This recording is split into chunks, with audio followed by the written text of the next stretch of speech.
A big event is coming up April 9th in Red Deer. It's the UCP Leadership Review. Will Premier Kenney remain on as leader of the party, or will Conservative members vote to go in another direction? Now, this is a critical time for the party considering a provincial election is coming up next year. We're pleased to be joined now by Alberta Premier Kenney. Premier Kenney, welcome back to Bridge City News. It's been too long, Hal. Great to be back. Thanks for the invite. Absolutely. Now, Premier Kenney, in the past, former Premiers Ed Stelmach and Alison Redford said they wanted around 77 support from members to continue on as Premier. But you've said, I'm good to go at 50 plus 1%. Why such a low percentage? Well, what I've actually said, Hal, is that in a democracy, majority is 50% plus one. But look, I'm happy to be accountable to our members, looking forward to the leadership review. I think that as I get around the problems, the vast majority of grassroots Conservatives know that we have to stay united, keep our eye on the ball, which means delivering on our commitments to Albertans and being in fighting form to defeat the NDP at the next election. And I don't think our members want to go into a cycle of endless division. The PCs did that between 2005 and 2015, even during prosperous times. For Albertans, with a friendly government in Ottawa, we had a cycle of 4 PC leaders. We ended up with 2 Conservative parties. All of that handed the NDP a majority government in 2015. We can't afford to do that again. And I'm confident that I'll receive a endorsement. Now, obviously, there are some people that are angry about everything related to COVID, who are angry about the need to have public health measures to protect a catastrophe in our hospitals. Some people who are against vaccines, and they want to have their say, and they will. But I think the vast majority of mainstream Conservatives will want stability, continuity, and unity. So what lessons do you think were really learned during the COVID-19 pandemic? How may have you handled things a little bit differently during the height of the pandemic? Well, one thing, a key lesson is Alberta needs to increase our healthcare capacity, which is a painful lesson because we have a Cadillac system in terms of cost, but we're not getting the bang for the buck to justify it. We went into COVID with the lowest per capita number of intensive care hospital beds in Canada, with the most expensive healthcare system in the country per capita. That doesn't make sense. So we are investing even more money, nearly $2 billion additional in the baseline healthcare budget to increase by 50 the count of ICU beds. And we have to hold Alberta Health Services accountable for the failure to provide adequate space when we almost ran out of capacity in a couple of times during COVID. But with respect to COVID restrictions themselves, how we can go back and kind of relitigate everything that happened. I'll tell you this, though. On the one hand, we had this huge polarization and a lot of division. On the one hand, you had people who said, let her rip, be like Florida or South Dakota. Well, they had a death rate that was 3 to 4 times higher than us. Others say we should have been in a hard lockdown for the better part of 2 years, like Rachel Notley, with schools, places of worship, businesses closed, with curfews, stay-at-home orders, cops on every street checking people's papers, which is what happened in parts of Australia, New Zealand, sometimes Quebec. I think neither of those extremes made sense. We tried to navigate a middle ground approach based on the best information available to us that would avoid large-scale deaths, prevent a catastrophe in the hospitals, and minimize the damaging effect of restrictions on people's mental, emotional, spiritual, and financial well-being. And I think Albertans rose to the challenge and did that quite well. Now, sticking with the healthcare theme, Premier, Alberta's had a shortage of doctors for quite some time. My own family doctor left for Holland because he didn't appreciate the restrictions, both from the province and the Trudeau Liberals, that were implemented. He called it forced coercion to get the COVID-19 vaccine. He wasn't happy about it. So what's being done to bring in more doctors, especially for us right here in southwestern Alberta? Yeah, thank you, Hal. First of all, there actually are more doctors working in the Alberta healthcare system now than ever before. Last year, there was a net addition of 33 physicians. It's true that some did leave, but some always leave. There's always a cycle, particularly when we're so dependent on immigrant doctors. And so we know that there's an acute problem in Lethbridge. You did have in the past 2 or 3 years, I think about 40 family physicians left. And a lot of that was kind of coincidental. There was no particular reason. Now, I think one of the challenges we have is this. A lot of the younger, newer medical graduates are less interested in making a lot of money, to be honest, and more interested in quality of life. And a lot of them want to live in the 2 big cities for more kind of amenities. Then we have very strong financial incentives to serve in the rural areas. We've just put forward 90 million additional dollars for the roughly 800 rural docs in rural communities. But Lethbridge is neither of those. Like Lethbridge doesn't have the same full spectrum amenities of a metropolitan city like Calgary, and it doesn't have the extra pay offered by Alberta Health in smaller communities. So that's something we've got to sort through now. Alberta Health Services is working closely with the Lethbridge community. I think they've interviewed something like, if I'm not mistaken, 18 doctors. They've made a bunch of offers, so there it will be an addition. I do know in some areas there has been additional service. Lethbridge for a long time had only one cardiologist, now has four. And so we just need to keep building on that, turning the momentum around. With respect to vaccines, look, 99.8% of the 10,000 doctors in Alberta are vaccinated. So I don't think that has been a widespread cause of doctors not practicing here. There is a grassroots movement called Take Back Alberta. It's a group led by David Parker, who used to be on your campaign team, I believe, back in 2017. And he says he wants you out as leader. Is this just sour grapes? What do you feel really led to this point?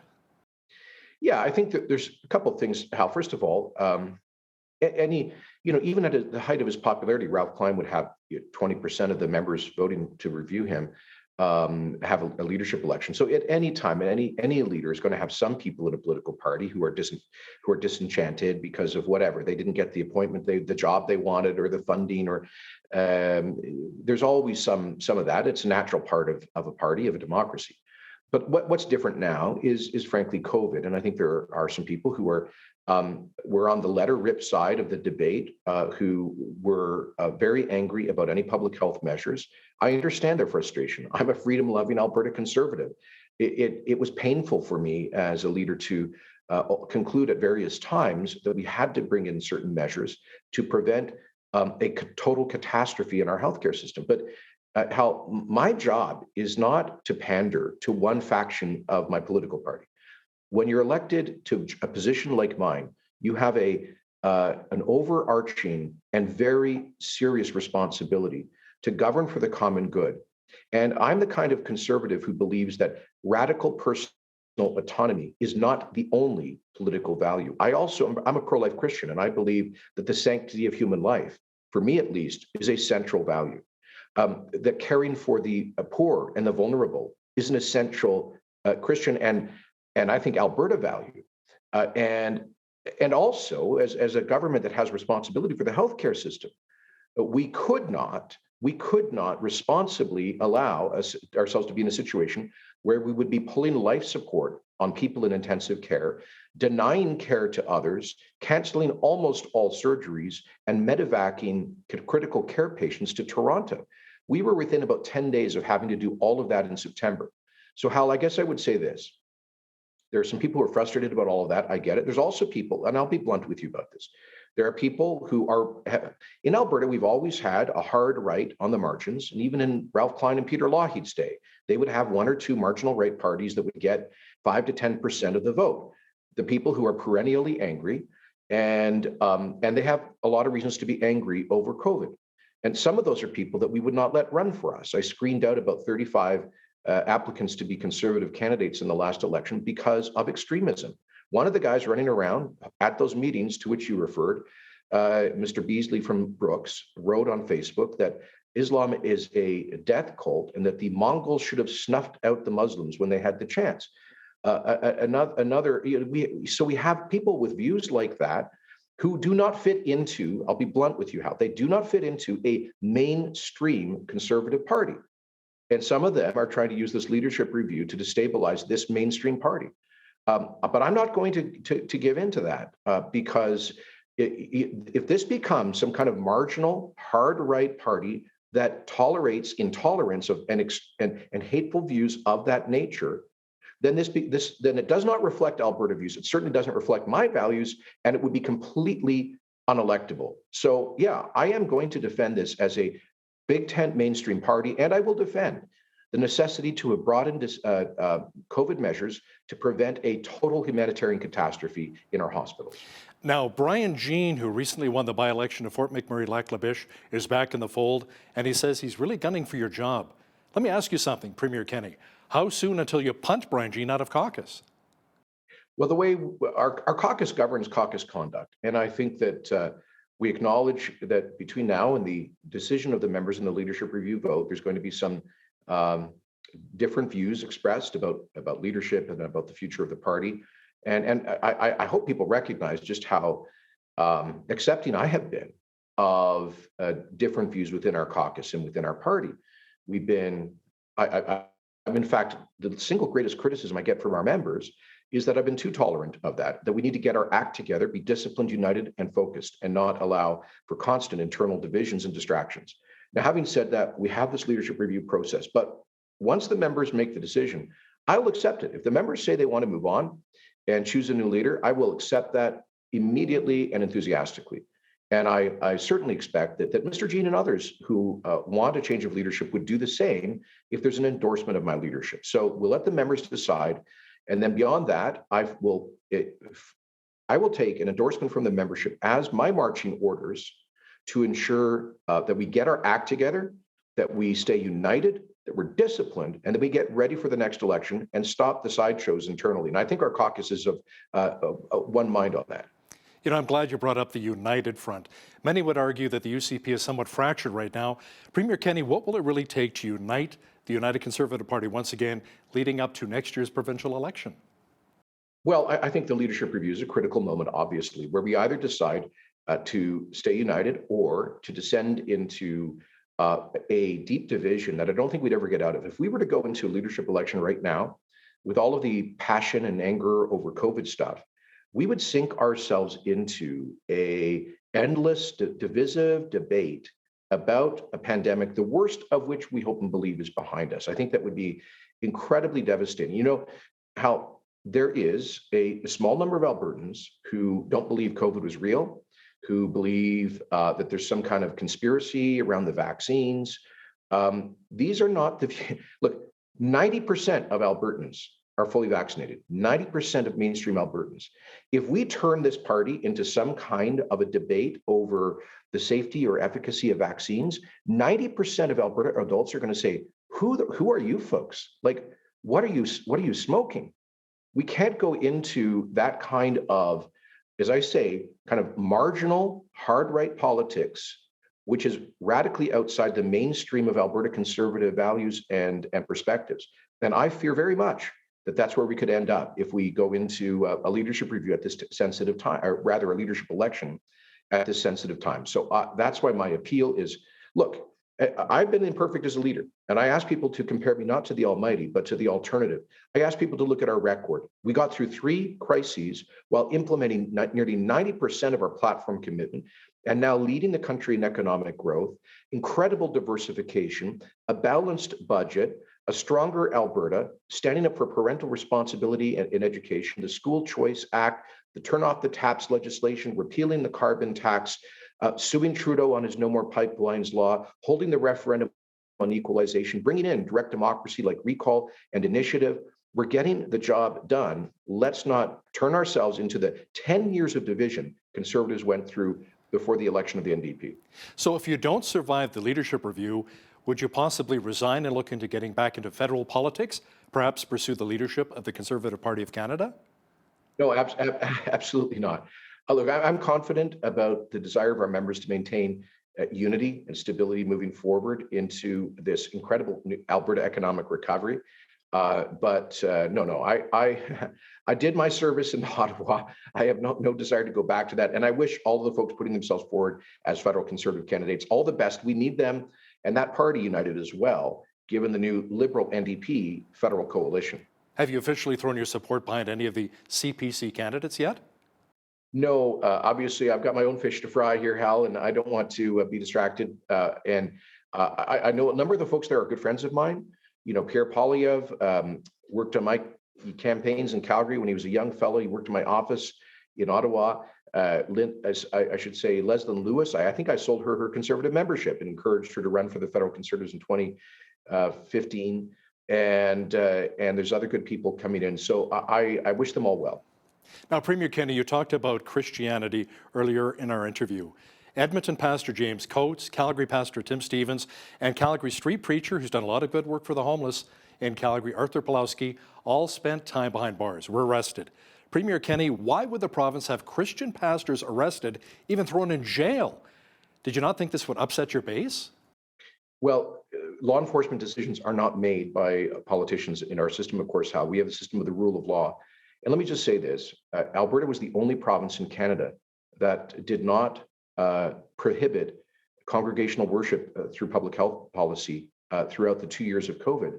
And every church I go to and every place of worship, people are thanking me for Alberta having been the outlier amongst the 10 provinces in having kept places of worship open all through and having had the least stringent restrictions on places of worship. We have about 10,000 clergy in Alberta, and 10,000 of them did not get in any trouble with law enforcement. 10,000 of them and their communities, Christian and other, obviously made at least some good faith effort to keep their congregants safe from COVID-19. Unfortunately, there were 2 or 3 people who, for whatever reason, went out of their way to make an example of themselves, very publicly and flagrantly refused to cooperate with any of the public health measures, even physical distancing or mask wearing or anything. So those are decisions that they made, and how no pastor, no politician is above the law. You don't get a pass from compliance with the rule of law because you call yourself a pastor or a politician or anything. Now, in terms of so as I say, 10,000 of the 10,000 clergy in this province didn't have a problem. You'd have to ask those 3 why they chose to conduct themselves in such a way that ultimately judges stepped in and issued specific injunctions on their cases after months of effort by enforcement agencies to seek some minimal cooperation. In the case of Mr. Pulowski, he is, I understand, in the remand center because of his detention for incitement, where he went to a group at Coots, who we now know, some of whom were heavily armed and have been charged. Those individuals have been charged with conspiracy to commit murder. He stood in front of that group and said, "This is our Alamo, and we should be effectively," he said, "we should be prepared to commit violence and die for our convictions." And so, calling yourself a pastor does not exclude you from the laws that prohibit that kind of incitement. So it's up to the courts, not me, not the politicians, but to our independent judiciary to assess the facts. He has every right to defend himself. He is presumed innocent unless he is proven guilty. He gets legal counsel, natural justice, and due process. But no one is exempt from the legal process in our country. Now, the UCP killed off a bill the NDP says would have protected Alberta's eastern slopes from future coal mining. Now, you shot down NDP leader Rachel Notley's Eastern Slopes Protection Act, which could have banned the new coal mining in the Rockies. Premier Kenney, let me ask you straight up, will we see future coal mining in our beautiful Canadian Rockies? Well, there is and has been coal mining in the Rockies since about 1870. And basically the Lethbridge economy, the Galt Museum was built around that industry. The NDP grew out of the coal mines on the eastern slope. So we've had coal mining in the Rockies, as they do on the western side in British Columbia for well over 130 years. But we are maintaining the policy that prohibits coal mining in sensitive ecosystems along the eastern slopes that could have downstream effects, for example, in terms of water quality. And so we are retaining the same policy Alberta's had since the mid-1970s. And so the bill that she introduced was completely redundant because we've already reinforced that the prohibition on exploration or mining in what are called Category 1 lands, which are sensitive areas along the eastern slopes. But no, we're not going to shut down Grande Cache or make that into a ghost town. That's along the eastern slopes. They've been responsibly developing those mines there since the 1930s, I think. So we can do responsible resource development that protects our environment and also allows for economic development, while recognizing that there are areas where that's safe to do and there are others where it's not safe to do it. Alberta Premier Jason Kenney, thanks so much for joining us today from Edmonton. Thanks for the great questions, Hal, as always. Look forward to getting back to your program sometime soon.